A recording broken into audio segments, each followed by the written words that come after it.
அனைவருக்கும் வணக்கம். இது உங்கள் சாதி மீடியா. நான் உங்கள் சந்தோஷம். பகல் கொள்ளைக்கு டார்ச் லைட் தேவையா? 100 நாள் வேலை திட்டத்தில் கொள்ளை, வீடு கட்டும் திட்டத்தில் கொள்ளை, திருமண உதவி திட்டத்தில் கொள்ளை, பேறுகால உதவி திட்டத்தில் கொள்ளை, சத்துணவு திட்டத்தில் கொள்ளை, ரேஷன் அரிசியில் கொள்ளை, வருவாய்த்துறையில் கொள்ளை, போக்குவரத்து துறையில் கொள்ளை, நெடுஞ்சாலைத்துறையில் கொள்ளை, பொதுப்பணித்துறையில் கொள்ளை, பத்திரப்பதிவு துறையில் கொள்ளையோ கொள்ளை. இப்படி டாஸ்மாகிலும் கொள்ளை, கல்லூரி மாணவர் பாஸ்மாகிலும் கொள்ளை, மணல் கொள்ளை, மலையும் கொள்ளை. சிறு அளவில் நடந்தால் ஊழல் என்று சொல்லலாம், ஒரு பாதிக்கு பாதி நடந்தா. இது முழுசா 85% அளவிற்கு ஊழல் நடப்பதால் இதை கொள்ளை என்று தான் சொல்ல வேண்டும். அத்தனையும் பகல் கொள்ளை. கொள்ளை போவது வெளிப்படையாக தெரிந்தும் தடுப்பதற்கு வலுவான சட்டமும் இல்லை, செயல்படுத்த படையும் இல்லை. ஒரு வட்டார வளர்ச்சி அலுவலர் 100 நாள் வேலை திட்டத்தில் ஒரு ஊராட்சிக்கு வாரத்திற்கு 10,000 ரூபாய் பெறுகிறார். மாதம் ஒன்றுக்கு 40,000 ரூபாய் பெறுகிறார். ஒரு 54 ஊராட்சி கொண்ட ஒரு ஒன்றியத்தில் மாதம் ஒன்றுக்கு 21,60,000 ரூபாய் பெறுகிறார். இப்படி 100 நாள் வேலை திட்டத்தில் மட்டும் இந்த தொகை. அதற்கு சமமாக வீடு கட்டும் திட்டத்திலும் லஞ்சம் கமிஷன் பெறுகிறார். அதுபோல மற்ற துணை அதிகாரிகள் பெறும் தொகை என்பது தனி. 2 வட்டார வளர்ச்சி அலுவலரை பிடித்தாலே போதும், 3 சந்திராயன் விடுவதற்கு தேவையான நிதி கிடைத்துவிடும். இந்த நிலைமையில் தமிழ்நாட்டில் 388 வட்டார வளர்ச்சி அலுவலகம் இருக்குது. ஒரு ஊராட்சி தலைவர் பதவிக்கு 20 லட்சத்திலிருந்து 1 கோடி ரூபாய் வரை செலவு செய்து ஊராட்சி தலைவராகிறார். என்ன சேவை செய்யவா? 5 ஆண்டுகளில் அவர் 5 கோடி ரூபாய்க்கு மேல் வருவாயிட்டுகிறார். பெங்களூரில் ஒரு தாசில்தார் 1000 கோடி ரூபாய்க்கு வருவாய்க்கு அதிகமாக சொத்து சேர்த்திருந்தார். இத்தனைக்கும் அவருக்கு வயது 42. இன்னும் 18 ஆண்டுகள் பணியில் இருந்திருந்தால் அவருடைய சொத்து மதிப்பு எங்கேயோ போயிருக்கும்.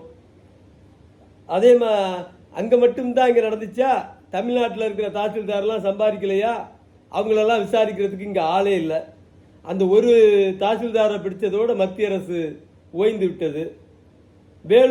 வேலூர் அருகே உள்ள வேளாண் கூட்டுறவு வங்கி செக்ரட்டரி, பெண் செக்ரட்டரி வருவாய்க்கு அதிகமாக 500 கோடி ரூபாய் சொத்து சேர்த்திருந்தார், பிடிபட்டார். ஒரு பெண் செக்ரட்டரி 500 கோடி என்றால் ஆண் செக்ரட்டரி எவ்வளவு சம்பாதிப்பான்? அதுவும் ஸ்டாலின் அரசு வந்து 5 பவுன் நகை கடன் தள்ளுபடி செய்ததற்கு பிறகு இப்போ போய் சோதனை போட்டால் அது இன்னும் கொஞ்சம் எகிரி இருக்கும். தென்காசி மாவட்டத்தில் மட்டும் ஒரு கூட்டுறவு வங்கியில் 500 போலி நகை அட்டையை வச்சு, நகை டப்பாவை மட்டும் வச்சு பணம் எடுத்திருக்காங்க. 500 போலி அட்டைன்னா ஒரு அட்டைக்கு ஒரு 1,50,000 லட்சம் ரூபாய் என வைத்து கொண்டால் கூட 7,5 கோடி ரூபாய். அங்கு மட்டும் சிக்கியது, தமிழ்நாடு முழுக்க வேறு எங்கும் சிக்கவில்லை. காரணம், அங்கே ஏதோ பிரச்சனை இருந்திருக்கிறது, அதனால் சிக்கிவிட்டது. மற்ற இடங்களிலெல்லாம் கூட்டாக உட்கார்ந்து பங்கிட்டுக் கொள்கிறவர்கள். அது மாதிரி திருவள்ளூர் மாவட்டத்தில் ஒரு வடநாட்டு சேட்டு 200 நகைகளை அடகு வைத்திருக்கிறார்.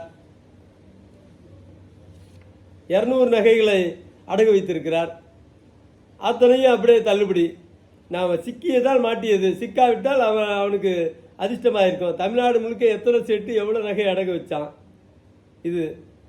அதில் இன்னொரு வேடிக்கை என்னன்னா, சென்னை பின்னி மில்லினுடைய இடத்தை 15 ஏக்கராவை 2 கட்டுமான நிறுவனங்கள் வாங்கி அதில் அடுக்குமாடி கட்டிடங்களை கட்ட துவங்கியது. அதற்காக அவர்கள் கொடுத்த லஞ்சத் தொகை 50 கோடியே 87 லட்சம். இது ஹைகோர்ட்டில் பதிவு செய்யப்பட்டு நிலுவையில் இருக்கிற வழக்கு. இதில் அரசியல்வாதிகள் பெற்ற தொகை 7 அரசியல்வாதிகள் பெற்ற தொகை 2 கோடியே 95 லட்சம். அதிகாரிகள் பெற்ற தொகை 48 கோடி ரூபாய்.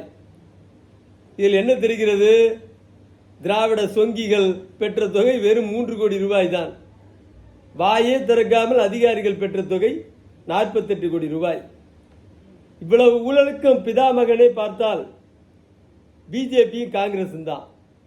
மக்களுக்கு எதிரான அத்தனை சட்டங்களையும் ஏற்றுகிற இந்த அரசுகள் ஊழலை தடுக்க எந்த சட்டத்தையும் இயற்றவில்லை, நடவடிக்கை எடுக்கவும் தயாராக இல்லை. இப்படி தமிழ்நாட்டில் பகல் கொள்ளையே நடக்கிறது. இது ஒன்றுதான் என்று இல்லை. அத்தனை துறைகளிலும் ஊழல், கீழ்மட்டத்திலிருந்து மேல்மட்டம் வரை. இதில் அதிகாரிகளின் பங்கு 95% என்றே சொல்லலாம். இப்படிப்பட்ட இந்த கொள்ளை நடக்கின்ற தமிழ்நாட்டில் தான் கமலஹாசன் அவர்கள் டார்ச் லைட்டோடு போய் ஆதரவு கொடுக்கிறார். நடப்பதோ பகல் கொள்ளை, இதற்கு டார்ச் லைட்? இரவிலா நடக்கிறது? வெளிப்படையாக தெரிந்தே நடக்கிறது. ஆனால் எங்கு போனாலும் நடவடிக்கை என்பதற்கு வாய்ப்பே இல்லை. கமலுடைய நடவடிக்கையை பற்றி சொல்ல வேண்டுமானால் காந்திஜி சொன்ன ஒரு கருத்தை தான் சொல்ல வேண்டும். ஒரு கொள்ளையன் கொள்ளையிடுவதற்கு காவல் காப்பவனும், கொள்ளையடித்த பொருளை எடுத்து செல்ல உதவுபவனும் கொள்ளையனே என்கிறார் காந்திஜி. இது கமலஹாசனுக்கு 100% பொருந்தும். நடப்பதோ பகல் கொள்ளை, இதற்கு டார்ச் லைட்? நன்றி, வணக்கம்.